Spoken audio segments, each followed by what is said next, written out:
آج کل دینی و اصلاحی جلسوں کی اس قدر کثرت اور بھرمار ہے کہ ایک ہی علاقے میں ابھی ایک جلسہ صحیح سے ختم بھی نہیں ہو پاتا ہے کہ اسی علاقے میں کسی دوسرے جلسے کا اشتہار سوشل میڈیا کے مختلف پلیٹ فارم پر نشر ہونے لگتا ہے۔ یقیناً اتنی بڑی تعداد میں منعقد ہونے والے جلسوں میں منتظمین کی محنتیں بھی صرف ہوتی ہیں اور ایک بڑی مقدار میں رقم بھی خرچ ہوتی ہے۔ لیکن عجیب و غریب بات ہے کہ اس قدر جلسوں کے باوجود خاطر خواہ فائدہ نظر نہیں آ رہا ہے۔ فائدہ نظر آنا تو دور کی بات ہے، بلکہ آپ نے غور کیا ہوگا کہ آج کل کے جلسوں میں علاقہ کے سنجیدہ با اثر افراد شریک بھی نہیں ہوتے ہیں۔ آپ کو جلسوں میں خواہ وہ جلسہ کسی بھی مکتب فکر کے ماننے والوں کا ہو، سنجیدہ علماء، ڈاکٹرز، انجینئرز، ایڈوکیٹس اور ججز وغیرہ نظر نہیں آئیں گے۔ اس کی وجہ کیا ہے؟ اس پر ہمیں غور کرنے کی ضرورت ہے۔ جب ہم اس پر غور کرنے کے لیے بیٹھے تو جلسوں میں پائی جانے والی کئی کمیاں اور خامیاں نظر آئیں۔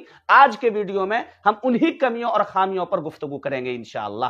میں سب سے پہلے ناظم اجلاس کی بات کروں گا، وہ اس لیے کہ آپ کو یہ بات تسلیم کر لینی چاہیے کہ آج کل کے جلسوں کو غیر مفید اور نقصان دہ بنانے میں بہت بڑا ہاتھ ناظم اجلاس کا ہے، کیونکہ جب کسی کو کسی جلسے کی نظامت سونپی جاتی ہے تو اس کا مقصد ہرگز یہ نہیں ہوتا ہے کہ وہ مائک ہاتھ میں لے کر تمہیدی گفتگو کے نام پر 20 منٹ اور 25 منٹ تک سامعین کو اشعار سناتے رہیں اور انعامات بٹورتے رہیں، اور نہ ہی یہ مقصد ہوتا ہے کہ شعراء و مقررین کی اس قدر بیجا تعریف کریں کہ تک بندی کرنے والے شعراء کو اقبال و غالب سے تشبیہ دے دیں اور 20 سال اور 25 سال کے کسی عام خطیب اور مقرر کو نمونہ اسلاف اور جبال علم کا خطاب دے دیں۔ بلکہ نظامت کا مطلب یہ ہوتا ہے کہ شعراء و مقررین کا تعارف کرائیں، مثلا آنے والے خطیب کون ہیں، کس ادارہ یا تنظیم سے ان کا تعلق ہے، کتنے سالوں سے وہ تدریسی یا تنظیمی خدمات انجام دے رہے ہیں، اگر تصنیف و تالیف سے ان کا تعلق ہے تو ان کی تصنیف کے حوالے سے بھی تعارف کرایا جا سکتا ہے،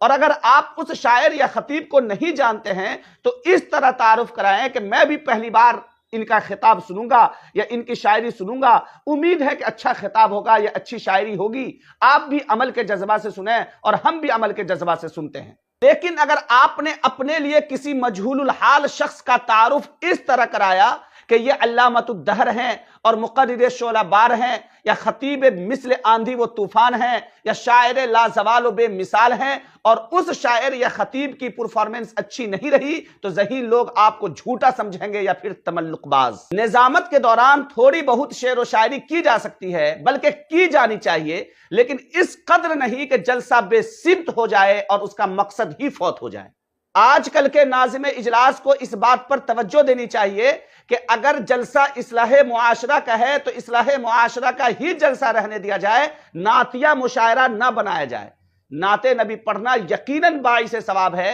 سننا یقیناً ثواب کا باعث ہے، لیکن اس سے آج کل معاشرہ کی اصلاح نہیں ہو سکتی۔ عموماً یہ دیکھا جاتا ہے کہ اصلاح معاشرہ کے اجلاس میں بھی علماء کرام کو 12 بجے یا 1 بجے رات کے بعد ہی موقع ملتا ہے، جب لوگوں کو نیند آ رہی ہوتی ہے۔ اس وقت وہ عوام کو کیا پیغام دیں گے؟ نتیجتاً جلسہ کا مقصد ہو ہلا ہی بن جاتا ہے۔ ناظم اجلاس کے مین لیڈر ہوتے ہیں، وہ اگر اللہ کے لیے جلسہ کو با مقصد بنانا چاہے تو اس کے لیے کوئی بڑی بات نہیں ہے، خاص طور سے وہ مشہور نظماء جو ہندوستان بھر میں جاتے ہیں، اس کے لیے تو اور بھی آسان ہے۔ دوسرے نمبر پر ہم شعراء کرام کی بات کریں گے، کیونکہ آج کل کے جلسوں کو شعراء کرام نے ہائی جیک کر لیا ہے۔ ان کا معاملہ کچھ عجیب و غریب ہے۔ وہ دینی اسٹیج پر گانوں کے دھن پر نعت پڑھتے ہیں، عوام سے کبھی ایک ہاتھ اور کبھی دونوں ہاتھوں کو لہرانے کا مطالبہ کرتے ہیں، بار بار انعامات کی بھیک مانگتے ہیں جس کو وہ دعا سے تعبیر کرتے ہیں، ہر شعر کے بعد 2-3 منٹ ضائع کرتے ہیں، جب تک مائک ان کے ہاتھ میں رہتا ہے مائک آپریٹر کو پریشان کیے رہتے ہیں،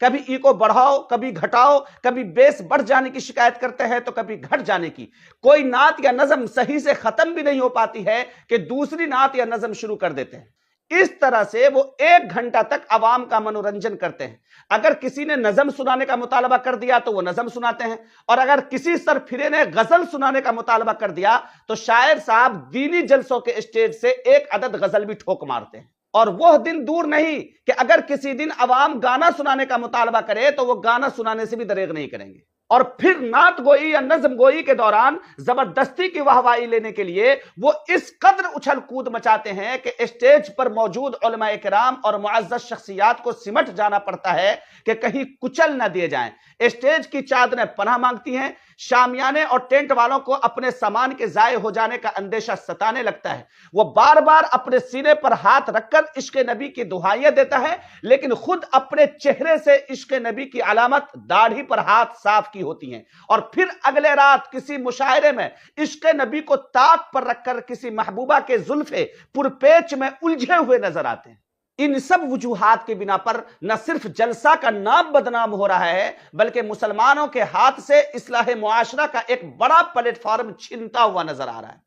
اس لیے جلسہ کرانے والوں سے میرا ایک مشورہ ہے کہ مہنگے اور اچھل کود کرنے والے شعراء کرام کو بلانے کے بجائے قریب کے کسی مدرسے سے نعت پڑھنے والے کسی طالب علم کو بلا کر نعت پڑھوائیے۔ وہ آپ کو نعت کی طرز میں نعت پڑھ کر سنائے گا اور آپ کی آنکھوں سے آنسو چھلکا دے گا، اور پھر انعام یا حوصلہ افزائی کے طور پر اسے کچھ رقم دے دیں تو آپ کو ثواب بھی ہوگا اور جلسہ پر آنے والے بیجا اخراجات سے بھی آپ بچیں گے۔ بڑا تعجب ہوتا ہے کہ اب مدارس میں منعقد ہونے والے اجلاس میں بھی پیشہ ور شعراء کرام کو بلایا جانے لگا ہے، جبکہ انہی مدارس میں نعت پڑھنے والے کئی طالب علم ہوتے ہیں جو شاندار نعت پڑھتے ہیں، لیکن ان سے نعت پڑھوانے کے بجائے منورنجن کرنے والے شعراء کرام کو بلوا کر نعت خوانی کرواتے ہیں۔ ایسا لگتا ہے کہ اب اہل مدارس بھی منورنجن کی طرف جا رہے ہیں۔ آج کل کے جلسوں کو برباد کرنے میں ٹھیک ٹھاک کردار کچھ مقررین کا بھی رہا ہے۔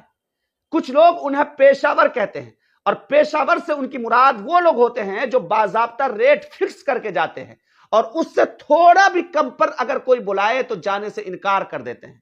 یہ لوگ 1-8 گھنٹے کی کوئی ایک تقریر یاد کیے رہتے ہیں، جس کو ہر جگہ مرچ مسالہ لگا کر پیش کیا کرتے ہیں۔ یہ لوگ سفر میں پیش آنے والے واقعات خوب سناتے ہیں، پتہ نہیں وہ سچ ہوتے ہیں یا جھوٹ، لیکن کہنے والے کہتے ہیں کہ ان میں سے بہت ایسے ہیں جو لمبا لمبا پھینکتے ہیں، وہ صرف اس لیے کہ کسی بھی طرح مشہور ہو جائیں تاکہ لوگوں کا مطالبہ بڑھے گا اور ہمیں اچھا ریٹ ملا کرے گا۔ اس ویڈیو کے ذریعے میں جلسہ کرانے والوں سے گزارش کرتا ہوں کہ ایسے لوگوں کو اپنے جلسوں میں بلانے سے پرہیز کریں، اور کسی بزرگ عالم دین کو اپنے جلسے میں بلائیں تاکہ ان کا فیض عام ہو۔ اس کا مطلب ہرگز یہ نہیں ہے کہ ان کو آنے جانے کی سہولیات آپ فراہم نہ کریں، بلکہ جتنا زیادہ ممکن ہو سکتا ہو اتنا آپ ان کو نوازیں، لیکن مانگنے والے کو ہرگز بھی نہ دیں، کیونکہ اس سے اصلاح معاشرہ کا بہت بڑا اسٹیج ہمارے ہاتھ سے ضائع ہو رہا ہے۔ امید ہے کہ ان معروضات پر غور کیا جائے گا۔ وما توفیقی الا باللہ۔